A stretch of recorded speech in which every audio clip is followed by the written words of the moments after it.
There's this old proverb that says if you want to go fast, go alone. If you want to go far, go together. That's the thread that twines our Exceptional Minds with RoboKind podcast. We want to connect you with the voices, the people, the movements, the work that's happening to promote, inspire, and achieve inclusive and celebratory moments for all. I'm Brian Baggs, CEO of RoboKind. Welcome to our episode.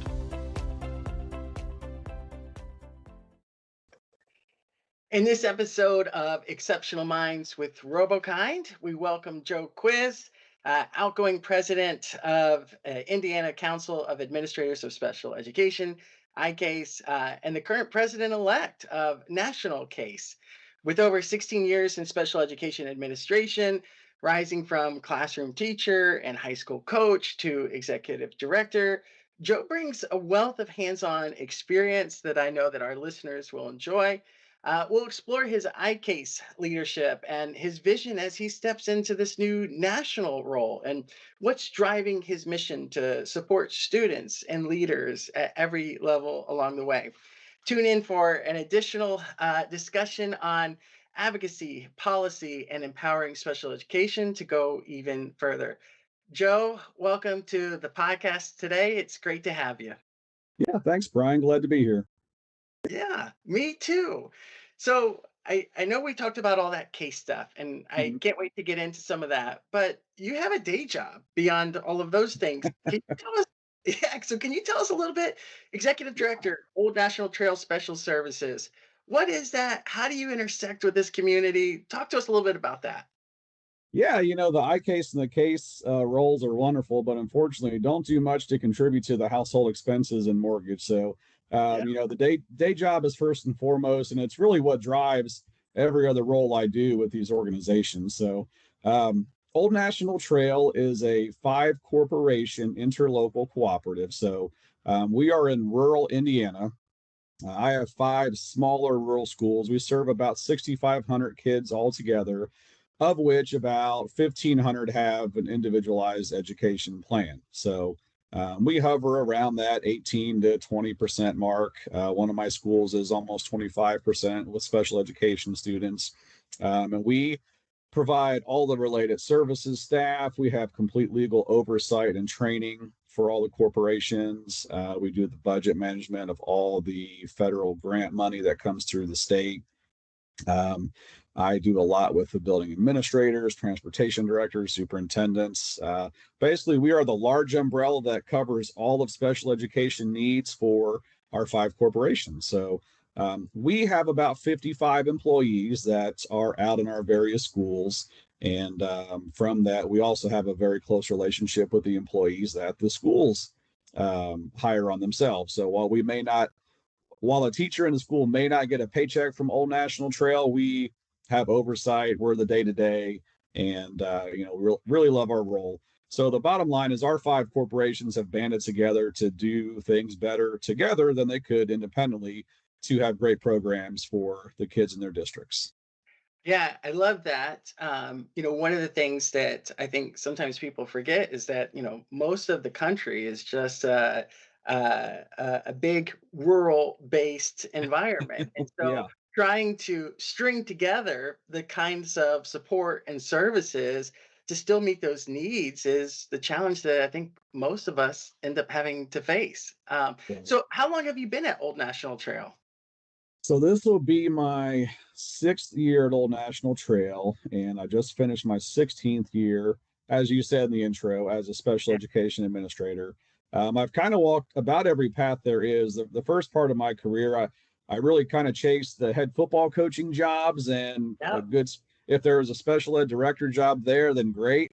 As we had our third kid and life priorities change, I then started looking for the bigger admin roles and what those next steps look like, and really took a back seat to professional coaching and just coach my own kids now. So I've been in the charter world. I've been in very tiny rural schools. I've been in I think the 8th largest district in Indiana, and everywhere in between. So I really have kind of seen it all, the joys, the challenges, and what different schools work with, and the collaborative mission that we all seem to share regardless of where you're at or what type of school you have. So I feel very fortunate to have had the path I did take in education. I think you'll ask about this at some point, but I'm not a traditional educator. I did a transition program in my late 20s, so we'll talk more about that when the questions come up. But I feel very blessed about how I got here. Yeah, and I think for like our national case members, like this is one of the things that's so appealing about your entry into that president-elect role is that, you are someone who's been in all the different types of things and spaces. And so being able to pull all of those experiences together to see the folks, to understand the folks, to help drive value from the membership capacity, policy and advocacy, like that's a wonderful thing. It's a no brainer. Your transition into that because I think you can add lots of value there. So I um, appreciate that. yeah, but that I do kind of want to start with this then. So Okay. like everybody has like a journey, and sometimes like we wake up there and all of a sudden we realize that this is what the journey has been, but we didn't know. And sometimes there's like some of these initial pulls. So bring me back to Joe in his 20s. Like you talked about a transition program. What Mhm. were you doing? How'd you get into education? How did that whole thing start? Yeah, no, it's interesting really. So when I was in college, I started a business that became very successful very quickly. And by the time I graduated, had 10 people working full time, was making money hand over fist, and there was no way I was going to go get a real job with Yeah. what I had started in college and the way it was going. So um, it was more of an entertainment based business, a lot of night work, things like that. So um, I was enjoying that in my 20s, of course. And then as life happens, some things kind of came about, and I wound up adopting my nephew, Yeah. who was pretty young at the time. So as he got a little bit older, I started coaching his things and really just enjoyed working around kids. I had never thought about working in a school, just to be 100% transparent. I was Yeah. not a straight A kid. I was not the guy who knew in middle school that, yeah, I'm going to be a great teacher one day. Farthest thing from it. I wouldn't say I was a teacher's worst enemy, but I was not the kid they go home and probably talk to their spouse or partner about Yeah. in a positive way. So I always bring that up because you never know where life takes some of these kids, me being one of them. And for somebody who didn't love going to school, I really love working in schools, and I think that has helped me work with some of the toughest kids out there and some of the families who have some of the the biggest needs. And sometimes there's conflict, and I understand both sides.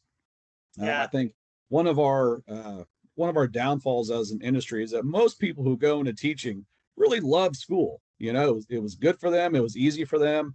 It made sense.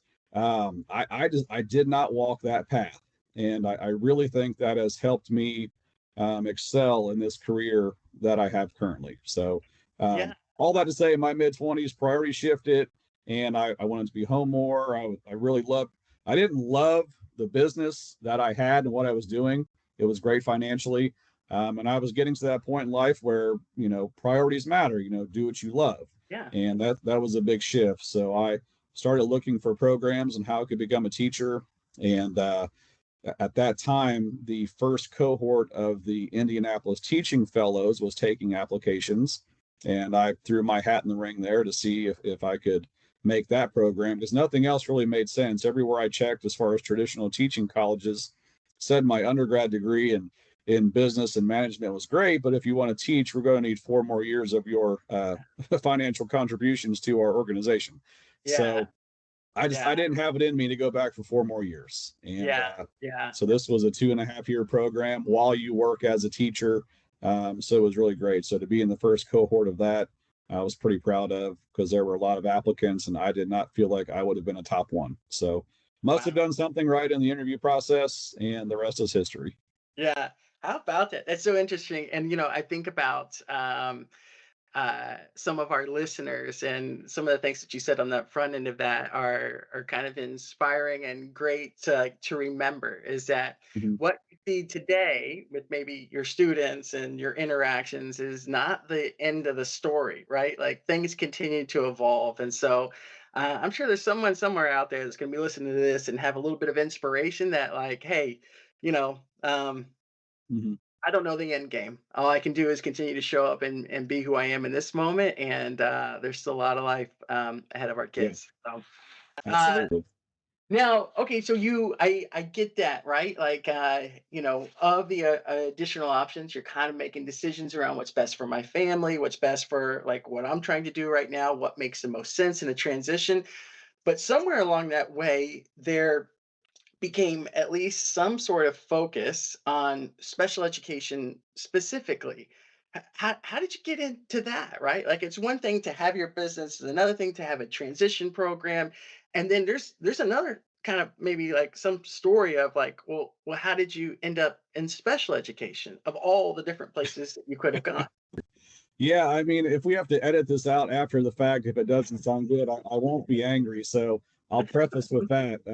It's kind of like your interesting wedding stories. I don't have this beautiful, I just knew from day one this is where I was supposed to be. But I believe in full transparency. So when I enrolled in my transition to teacher program, I wanted to teach language arts and kind of get into the speech world of my business. I was always in front of large crowds, always very comfortable there. Wanted to help pass that on to kids. Thank God that didn't work out. So what happened was with the program I was in, you had to pass your teacher licensing exam before you took the classes. And Hmm, again, being somebody who was not the flag bearer of being the best yeah, student in my yeah, day, I yeah. kept missing the cut score by 1 or 2 points. And eventually, the program directors, we sat down and said, hey, we've either got to move you into a special education program role and see how you do with that testing, or we have to exit you from the program. So I decided, okay, well, let's give the special ed test a try. Nailed that. Everything on that test made sense. Like I scored very high. It just seemed like a natural fit. So again, thankfully, that's the route that unfolded for me because as I, look back on the days of when I was a teacher, I love the cadence of the special education teacher world so much more than what would have been my experience as a general education teacher with 7 8 periods a day that are relatively the same. I don't think we would be talking here today if that were the case for me. So I'm glad things worked out the way they did. Again, just wanting to be honest about it. So, there's not this beautiful story like my heart was moved and I needed to do this. But once I got into this, it's kind of like things unfold for you for a reason many times. Oh yeah. And, I certainly believe that about my path and my career.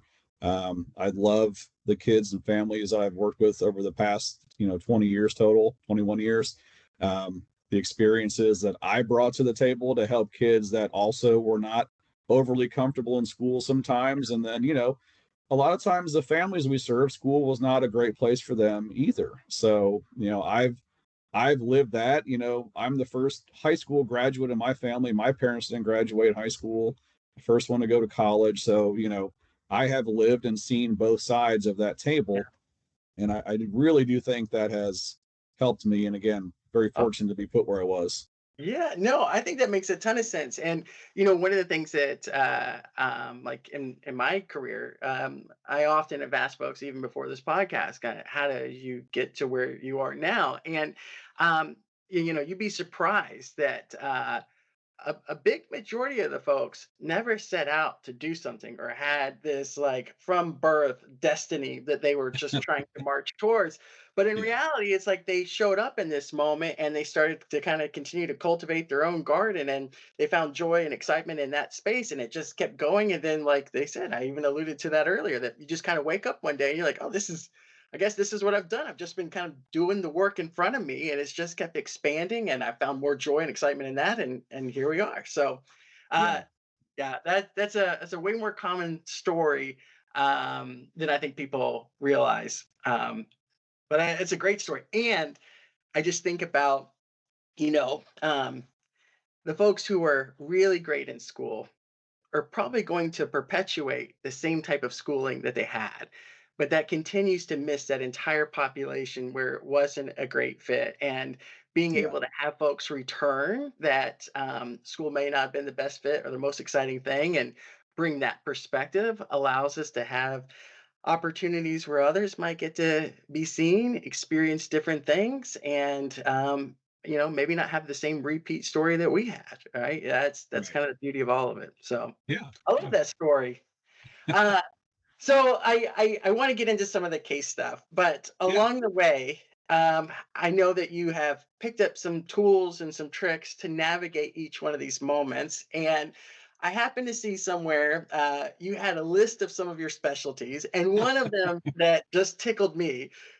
You listed that you were a peddler of common knowledge. Tell me about that. I love that. Yeah. What does that mean to you? Yeah, I guess in the essence, I have always just tried to operate as a very practical person in any walk of life, especially in the career of education. You can get so lost in, high level thinking and interpretation and kind of up here in the philosophical realm that we forget there's just a lot of common knowledge out there. And sometimes we need to get away from strategic planning to strategic implementation. So that's really kind of the essence of peddler of common knowledge. We've got all these laws and these books of, things we're supposed to do. So having a full understanding of that, that's kind of the common. I don't know how common it is, but in our world, it should be common, right? Yeah. And there are just very day-to-day practical things we can do to make everyone's lives better in this industry, and that's just kind of why I've always put that out there. Yeah. It doesn't have to be that deep is the bottom line sometimes. Yeah. Yeah. I think sometimes like some of that philosophical, like super high thinking can be a form of paralysis, right? And at the end of the day, Mhm. like we got to move towards some pragmatic action type stuff. And there's a lot of freedom in that of saying like, hey, this is common knowledge. This is straightforward. We can do something now. Yes. And that's great. Like at the end of the day, like we're trying to take really great ideas, but they're supposed to be attached to some just like doing things and like let's not get caught. Yes. I love Yeah. that. You can't get in the cycle of analysis paralysis because then you have no results. Yeah, yeah, yeah. And we need results now often too. So I Yes. love that. And that's actually a I'm great glad time. that caught your eye. I think it's been there for a good 15 years or so. Oh, yeah. Well, it struck a chord with me, and Good. I was very entertained because it is right. Like, and that is actually great leadership, which is one of the questions I want to come into next. Is distilling some of the stuff that may be circling in, thought leadership and all that kind of stuff, but just bringing it back to real world so that we can get about the work. Like, that's a big deal. Um, Okay, so you're in the moment of a kind of another transition. You've had various leadership roles with Indiana Case, ICASE. You're now walking into this next leadership role at National Case. What do you perceive to be some of the differences or the opportunities, like kind of between these two different organizations? Like, Case is a big deal. It has a massive following and interest from special educators across the country. Tell us what are some of your thoughts about this transition? Like, what are you thinking? I think it's an exciting time to start out with. I have really enjoyed my time as the ICASE president. We have a 6-year tenure for our presidential tenure, just like Case does. So I spent 2 years as president elect, as I'm in the first year as my president elect for Case. And then you do 2 years as the active president, and then 2 years as the past president, kind of an advisory role. So I've had the fortune of, both levels. The people in front of me have done extraordinary things. So Yeah. to be able to see how others lead, take that through my lens and see how we continue to do the great work that has been done before me, although it may look different, and honoring what has been done before me, I think is very exciting. Um, Learning from a national level, in Indiana, we're all kind of chewing the same mud right now, right? And whatever state you're in, all your directors are kind of chewing the same. So as you get in a group of very intelligent people at the national level, and you see how they're all chewing the mud in their own states to make progress, that was something that's a bit of an adjustment, right? Because you're coming from a pretty focal lens of here's Yeah. how we survive and keep moving forward in Indiana versus okay, we are a 6,000 member plus organization now covering, I think, 35 states, Yeah. and we have some international members. So, scaling the thought process from Indiana and some of the initiatives and things we've done here that have been wonderful And how do you take that similar approach on a national level when it's your time as the president Yeah. and, moves the needle forward from your predecessors? Very thankful for Dr. Kevin Rubenstein is our current president. He's doing a fantastic job. I really enjoy watching how he facilitates national meetings and flow of information, because it's just different than what you do at the state level on how you get things out. Kendall Mason is our current past president. He did a great job before Dr. Rubenstein. So again, the presidential tenure prior to me has done just great work.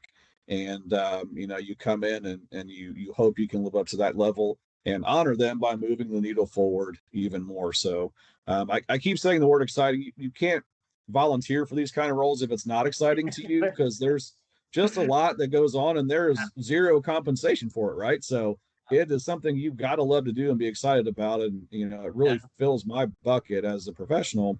And it really keeps me sharp as a director in my day job. So Yeah, I think I right. may have veered off a little bit from the question, but No, that makes a yeah. ton of sense. Yeah, like I'm very similar in that I love to continue to get exposure to problems elsewhere, even if they're not directly my problems yet, because it helps me in everything that I move and do. And I think that one of the encouragement for some of our listeners is putting yourself out there. You get opportunities to deal with new problems and ideas and perspectives that maybe you don't have immediate use for them now, but they're part of developing your schema, and I can guarantee you'll get to use some of those later. If you had to like pick one or two things that you're kind of looking forward to lean into at this national level, like what would they be? Are you excited about looking at building bigger communities as it relates to enrollment, sharing particular sets of ideas? Advocacy, like is there anything that's kind of like, hey, we got 10 things that we got to do over this next term, but there's these two things that stick out that I'm really excited about. Yeah. I think I start out the most very practical thing that's always on my mind is that we have to keep good people in these jobs, these director jobs, these administrative jobs. The turnover right now is just an awful, awful data Yeah. piece. Okay. When I'm up on the stage at our Indiana conferences, looking at the room, upwards of almost a third, approaching a half sometimes, are directors that are in their first or second year, and that Wow. turnover is every year. So Mhm. this is a job where years 1 and 2 are very tough, and if you don't have a community around you, it's hard to maintain because you're the only person usually in your district doing your job, and it's a stressful job. So we've got to get people to year 3 and beyond. So we've done a lot in Indiana to put supports in place and mechanisms and things to have that network grow annually for our newer directors so that they feel the support and they know they have somebody to lean on. I probably won't do this at the national level, but when I go to our new director training every year, I make every person there pull out their cell phone and I give them my cell phone number. I Yeah. give them my email and let them know if you have no other contact when you leave here today, start with me, call, text, email anytime. Obviously, 6,000 members, I probably couldn't do that. My wife might not appreciate it, but you know, Yeah. um, but that kind of support, and I've always taken a very heartfelt approach to being human in this role. That be approachable. Somebody emails you, darn it, you better respond within a reasonable time, right? Because if you put out there that you're going to support somebody, you better do it. And that's one thing I'll certainly bring, like everybody else before me has at the national level. So Yeah. that's support for directors. Yeah. Sorry, go Yeah. ahead, Brian. No, I was just gonna say that's so huge, right? Like Mhm. leadership is lonely, right? And there's elements of it that folks may have gotten a little bit of exposure to as teachers, because that's one of the few professions that you're also in a box by yourself Yeah. with kids, where people feel unseen, unheard, not understood, right? And then you think you might have some muscle for that, of understanding that experience, like this community, not understanding some of the unique challenges that are associated with this, the decisions that you have to make all day long with the best tools that you have, but also like sometimes you second guess yourself even around somebody. And then it only continues to expand when you get to that executive director or Yeah. director level within a school district. Like this is hard stuff, and so I love hearing that, one of the things that you continue to have front and center is how do we get folks to be seen and connected in those, especially first 2 years, so that they can find some success and wins and perspective and voices to keep going. Because, like with any profession, with time, you continue to build your tool set and Right. you can deal with new challenges because you've tackled some of the previous ones. And so I love that. That's huge. Thank Mhm. you for doing that. Yeah. Yeah. Uh, So go ahead. that's my, Yeah. oh, sorry. So that's my practical answer. If there was a, pie in the sky answer, when I was coming in, I was in my last year of president-elect. We pitched an idea to our state Department of Education of Indiana CASE being a transition to teacher program. And so we um, had to go through all the same steps as a university to establish a program, go through all the same rigor and review. And I was, one of the main pilots of that to get this thing going. So fast forward a couple years later, we've put over 500 special education licenses in the state of Indiana through 3 cohorts of our transition to teaching program. So if there's a way to expand that to the national level, that would bring a lot of support to school districts and being able to open up their flexibility. So haven't scaled that yet, just trying to get through my last month here in Indiana before I really kind of shift gears to that. But that's my pie in the sky. If we can reach that goal through CASE and how we can do a national program of a T to T would be just amazing. That would be amazing. And I mean, we talk about helping directors feel seen and understood and connected, but one of the real practical problems they have is that pipeline of teachers coming in and helping with part of the work. We have lots of students who have identified accommodations and individualized education plans that they need to find success. But one of the key elements is finding teachers who will sign up for the work, and then keeping those teachers too. And so, gosh, I echo your pie in the sky hope, and I hope that we can galvanize a bunch of folks around you to help accomplish that, because that is one of, I think, the biggest challenges we have as a country right now is kind of um, reclaiming and redeeming the profession. That it's a wonderful Yeah. place to be involved in, and getting folks equipped, enlisted, and supported along the way. That's a big deal. Mhm. Yeah, Yeah, absolutely. yeah, um, yeah. Yeah, a little tangent, and I'll come back to the question, but that's one of the things that, like, so our folks know RoboKind's an ed tech company, and there's such a strong push that tech can just be the solution that we have in schools. Like, all you just need is better tech, and I think that's the wrong answer for us. Like, Mhm. tech should lead to better connections between teachers and students. Like, and it's only meant to be a bridge, never a replacement. And so we have like a motto here that we're trying to connect teachers and students, not students and screens, Right. because it's just like it's what we really need as Yeah. a nation. So I love that. I'm all for that, and I hope that we get to encourage and support you along that way. It's a big Yeah. deal. Yeah. Great. Great. Yeah. Oh, okay. So I had some other questions. Yeah. One of the things that you know case has to navigate as part of its support system for special education departments across the country is policy and how that's impacting. Um, are there any policies that you feel that National Case needs to continue to keep in focus and kind of drive through that kind of connection with local, state, and federal government as we're going through that you're continuing to kind of put in focus as well? Yeah, that's a great question.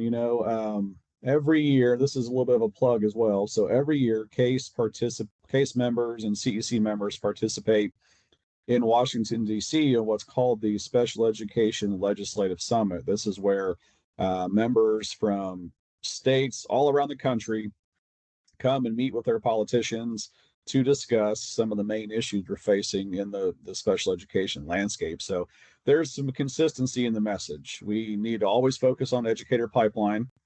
We need to Mhm. focus on student mental health, and we absolutely need to focus on fully funding IDEA.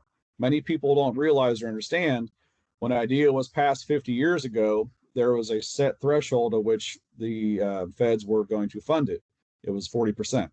We are sitting at 13-14% of that funding model right now. So that has been an underfunded mandate since the 70s at this point. And I don't know how long it takes to get our stuff in gear to make that ride, but we haven't been there yet. So it's always a focal point. And, you always hate to go back to money and funding, but without funding, things don't happen. It's just the bottom line. Yeah, no, I mean that's it. Like you know, real problems require real money, right? Like that's just how the world works. And so I totally get that. And those policy items are something that's super important right now, kind of across the country and at state levels. That this is our current generation, this is our future generation, and Yeah. making sure that we align the resources is a great short-term, midterm, and long-term strategy for us as a country. And so, Mhm. totally hear that. Totally hear Yeah. that. Yeah. Uh, so we've kind of taken a couple of little turns along the way. So Yeah. eventually the conversation has to end. But I do have kind of like two kind of final questions that I'd love Yeah. to ask you. The first one is like, just practically, what advice would you give to the educators, the teachers, the therapists that are listeners to our program that are thinking about charting a path towards leadership roles in special education? What advice would you give them, or maybe something that they ought to understand about the work as they start that journey? What would you tell those folks? Yeah, that's a great question. Something that I hold very near and dear to my heart is these new folks coming in and those who have interest. So I appreciate you asking that up front here. So the biggest thing in surviving this job is having your community around you. And again, as we spoke earlier, you're not going to find that community inside your corporation walls most times because leadership is lonely and you're generally the only person doing your job in district. So that's where organizations, and this is no plug, it's just the truth, like your local case unit in your state, your national case unit, those type of organizations where you have a collaborative network of people doing the same job as you, having the same challenges and joys, is so important. And again, I'll be fully transparent. My first 5 years as a director, I was at a charter school. I knew of ICASE, and it was just something that I never ventured to join. And, fast forward to now, I would go back and kick myself in the back of the head if I had the chance to for not finding that network sooner. I shifted jobs to a public school job or a traditional public school job after leaving the charter school. And, in my budget was already money for iCase. So, well, okay, if it's there, I'll join. Let's see what this is about. And, you're like, oh, why didn't I not do this 5 years ago? I had all these struggles and all these things I didn't know. Absolute duck on the pond for 5 years, just trying to stay afloat while your feet are kicking heavy under you there. Um, and, I've just excelled as a director when my community became stronger around me. So now, fast forward, it never goes away. At year 16, I could turn my phone to the screen right now and show you a couple of different group text messages I'm on with other veteran directors, because even to this day, we all have stuff that comes up that we just simply have not seen before. Or, what are you all doing in your district for this? So, when you've got to sit there alone and try to figure that out, it is a very humbling and tense experience, because if you don't know the answer to begin with, and then you have to manifest an answer that works, you don't Yeah. really know if you're right or not sometimes. That is a very stressful position. So if you can just have your community, now more than ever in our industry, community is so important, and having that rock to lean on, I cannot stress that enough. If you come in as a new director, you're going to be able to piggyback off last year's budget. You're going to have a policy and procedures manual in place. You're not going to have a community. So you've got to get that for yourself to survive years 1 through 3. If you get through year 3, you've really kind of got it. So the peddler of common knowledge again, here's what I tell folks coming in. Year one just kind of sucks. There's no nice way around saying that. It is Yeah. an absolute fire hose that you drink through. Okay. So Yeah. you've got to play the long game, not the short game.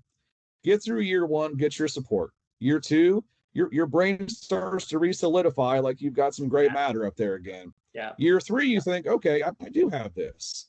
So you've got to get to that year three, because these are really wonderful jobs where you can impact so many families and communities on a larger systems level, that we got to quit bleeding out really good people from these positions because they haven't had a community or support. And to our district leaders and our superintendents, you got to hear that as well. Your director needs a support network.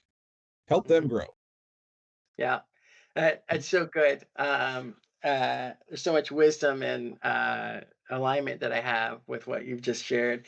One of the things that we talk about in our company all the time is that if you want to go fast, you can go alone. But if you want to go far, you got to go together. And I think that's the arc that we're trying to get to, is that can we build the kind of partnerships and community that allows us to have lasting, building, compounding impact that we can have in our communities and our spaces. And there just really is no way to get there alone, but you can in the sense of community. So this last question that I have, it's kind of silly on the heels of some of your previous answers, but we always ask our listeners, like, if you could take one action to start building exceptional connections in your community, what would that be, and what would you suggest? But I kind of feel like I already know the answer based on everything else that you've said so far. Yeah, I mean, it all kind of aligns to this final point here. Just be active with your state and national networks. You will not regret it. There is a cost, of course. It's very minimal when you look at the benefit that you receive for that. If you don't invest in yourself as a professional, nobody else will. So it's not a matter of pride or your incompetence if you need to reach out, right? Because I think some people are so proud sometimes that it's just hard to make that initial step for support. But once you're there, again, myself included, I think mine was more ignorance and not pride, looking back, 15 years ago. But I do just go back and leave myself a sticky note, join ICASE, join CASE, and then disappear in the ethos, right? So just take that initial step and get the support you need. It's there. Utilize it. Keep good people in these jobs. It's a wonderful career. Well, Joe, thanks so much. And I appreciate the wisdom and the time and the insights that you shared with us today on this podcast. Exciting days ahead as you tackle more projects and try to bring additional goodness that was cultivated and created in Indiana to a national scale. We're cheering for you and grateful for the work you've done. Yeah, I appreciate you having me, and thankful for what RoboKind does for all of us out there. So you guys keep doing the good work. All right. Thanks, Joe. Yep. Take care.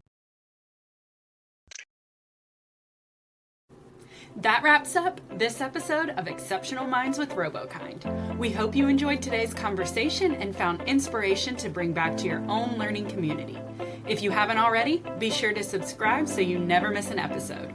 We'd also love to connect with you on social media, so follow RoboKind for more resources and updates on inclusive education. Until next time, keep supporting and celebrating every learner, and remember, together we can empower exceptional minds.